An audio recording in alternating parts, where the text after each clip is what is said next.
270 میلیون افغانی بهای راهی که پنجشیر را به ولایت تخار وصل می کند.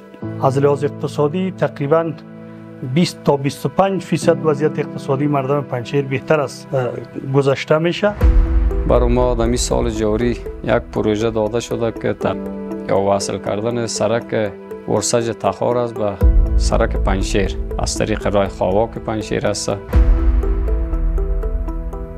مردم که از طرف کابل اجرا میان راه تا اینمی قسمت است. از این بابت مردم بسیار دچار مشکلات میشه. تا ساحه که کوتل و ورسج از به تخار وصل شده مردم ساعتها در بر میگیرن به او را میرن. 270 میلیون افغانی بهای راهی که پنجشیر را به ولایت تخار وصل می کند.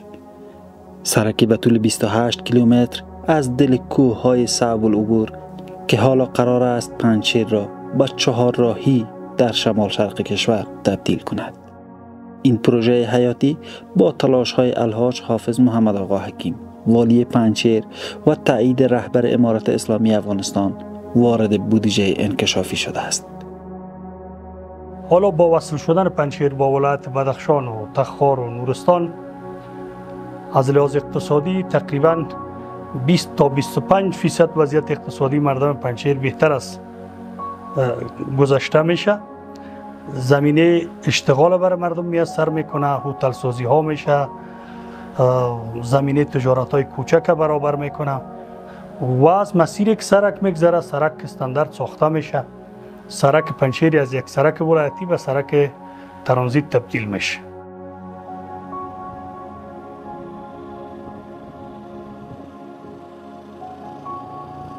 و از جمله پروژه هایی که برای فواید عمومی ولایت پنجشیر داده شده، برای ما در سال جاری یک پروژه داده شده که یا وصل کردن سرک ورسج تخار است به سرک پنجشیر از طریق راه خواواک پنجشیر است که بنا به پیشنهادی را که مقام ولایت پنجشیر و مقام ریاست الوزرا کرده بود، این بودجه داده شده که باید سرک پنجشیر وصل شود به سرک تخار و یک عمل بودجه انکشافی میشه که او مربوط پلان حفظ مراقبتی ریاست فواید عمومی ولایت پنجشیر نیست. 270 میلیون او را هم والی صاحب پیشنهاد کرده و ریاست الوزرا 270 میلیون بودجه در سال 1404 در سال جاری بودجه تخصیص داده شده برای این سرک ورسج تخار که بازو کارش که باز شامل اعمار بسیار عمود و معیاری سرک است و شامل قیرش است که قیرریزی شود. الحمدلله و المنه با آمدن امارت اسلامی پروژه های مختلفی برای بازگشایی سرک هایی را که به ولایات همجوار سرک پنجشیر وصل می سازه که به بدخشان اون کار جریان داره. از طرف لوا و طرف نورستان و چترال هم کار پروژه بزرگ بودجه برش داده شده. سرک آبشار ولایت پنجشیر است که ایران الله متعال والی صاحب برکت بدادش که پیشنهاد کرده بود تقریبا 70 میلیون برای از این بودجه تخصیص داده شده که هم شامل بودجه انکشافی میشه. این با از طرف معینیت تکنیکی وزارت فواید عمومی هم 270 میلیون یک سرک ورسج داده شده و هم 70 میلیون یک سرک آبشار داده شده. او را باز از طرف وزارت به قرارداد سپرده میشه و کارش انشاءالله امید داریم که در سال جاری آغاز شود و روی دست شود. بدون شک برای خودم و شما برای همگی واضح و آشکار است که سرک ولایت پنجشیر ایتو کدام کار معیاری و اساسی نشده، آسیب پذیر است. در کنار سرک ما و شما کوه هاست که همیشه از ناحیه آب و از ناحیه سنگریزه ها و رسوبات همیشه آسیب پذیر است و این سرک ما و شما از جمله مشکلات اساسی را که داره بسیار عرضش 6 متر است، قدر وسیع نیست و آبرو نداره. ما تقاضای ما از وطندارای ما از تمام هموطنای ما است که گرچند که حفظ و مراقبت سرک وظیفه از لحاظ دولتی وظیفه فواید عمومی است، ولی من حیث کل وظیفه فرد مسلمان است که در حفظ مراقبت از چون پول بیت المال و مال بیت المال در به مصرف میرسه، در این فرد ما مکلفیت داریم که در حفظ مراقبت از کوشش بکنیم و همکار باشیم.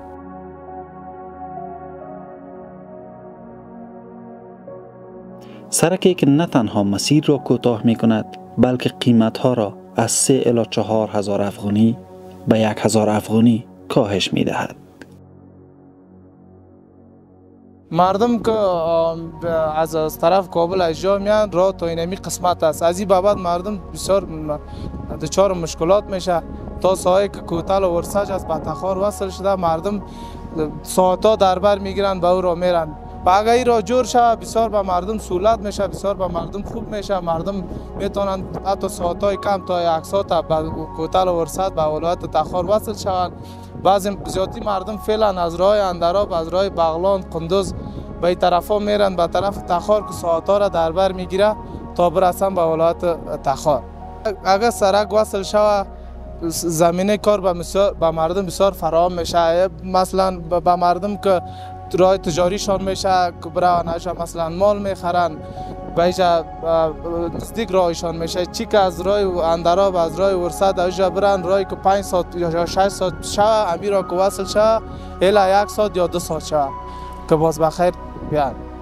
مردم ها بعضی هایشان هستند که مال میرن میخرن از طرف ورسج، از کوتال، از تخار، از ولایت های سمت شمال میارن برای اندراب، مثلا میارن برای خوست، میبرن برای سالنگ که وقت ساعتها را در بر میگیره. کوتال اندراب از به او را میارن که تا 5 ساعت 6 ساعت 7 ساعت در بر میگیرن. موتر قطعا رفتن نمیتونه، اما برای پیاده است که مردم میاره. اگر این راه وصل شود از راه ورسد تا اینجا خیلی عادی موتر میاد و بسیار به مردم فراهم میشه زندگی کارما بشه. پنجشیر حالا با جای ولایتی در حاشیه در متن توسعه قرار گرفته. دروازه تازه برای اقتصاد، گردشگری و کار. سرکی که تنها مسیر عبور نیست، پل ارتباطی میان مردم، فرصتها و آینده متفاوت در شمال شرق افغانستان.